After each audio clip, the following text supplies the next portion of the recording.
మీరు కనుక ఎక్స్పోర్టర్ అయితే ఖచ్చితంగా ఈ డాక్యుమెంట్ గురించి తెలుసుకోవాలి. అదే షిప్పింగ్ బిల్. షిప్పింగ్ బిల్ అనేది ఒక లీగల్ డాక్యుమెంట్.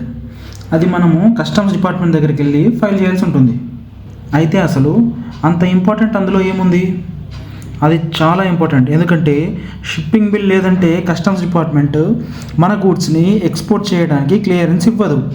అంటే మీ గూడ్స్ పోర్ట్ బయటే ఉంటుంది.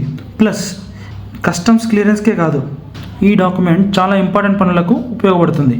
ఉదాహరణకి ఎక్స్పోర్ట్ ఇన్సెంటివ్స్ క్లెయిమ్ చేయడానికి, లేదంటే జిఎస్టీ రీఫండ్ క్లెయిమ్ చేయడానికి. అసలు నువ్వు ఎక్స్పోర్ట్ చేశావు అన్నదానికి ఈ డాక్యుమెంటే మెయిన్ ప్రూఫ్. అంతా బాగానే ఉంది, కానీ ఇప్పుడు ఈ డాక్యుమెంట్లో ఏమేమి ఉంటాయి? ఈ డాక్యుమెంట్లో డీటెయిల్స్ ఏమేమి ఉంటాయంటే ఎక్స్పోర్ట్ డీటెయిల్స్ ఉంటాయి, అంటే మీ డీటెయిల్స్. అటువైపు ఇంపోర్ట్ చేసుకుంటున్న ఇంపోర్టర్ డీటెయిల్స్ ఉంటాయి. అసలు ఏ ప్రోడక్ట్, ఎంత క్వాంటిటీ, ఎంత వాల్యూ అనే డీటెయిల్స్ ఉంటాయి. హెచ్ఎస్ కోడ్ ఉంటుంది. ఏ కంట్రీలో ఏ పోర్ట్ నుండి వెళ్తుంది అండ్ ఏ కంట్రీలో ఏ పోర్ట్కి వెళ్తుంది, మొత్తం మీరు చేస్తున్న ఈ ట్రేడ్ ట్రాన్సాక్షన్ యొక్క డీటెయిల్స్ కంప్లీట్గా ఉంటాయి. ఇప్పుడు ఈ షిప్పింగ్ బిల్ అనేది ఎక్కడ అప్లై చేయాలో చెప్పాను, కానీ ఎలా అప్లై చేయాలో చెప్పలేదు. అయితే వినండి.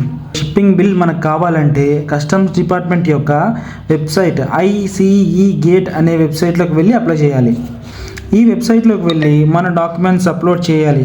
Like invoice, packing list, importer exporter code తదితర డీటెయిల్స్ అన్నీ ఇచ్చామంటే ఇవన్నీ కస్టమ్స్ వెరిఫై చేసి మనకు షిప్పింగ్ బిల్ అనేది ఇచ్చేస్తుంది. దీన్ని బట్టి మీకేం తెలిసింది? మీరు సునాయాసంగా ఎక్స్పోర్ట్ చేయాలంటే షిప్పింగ్ బిల్ అనేది చాలా ఇంపార్టెంట్ అండ్ అది కరెక్ట్గా ఫిల్ చేయాలి. Thank you.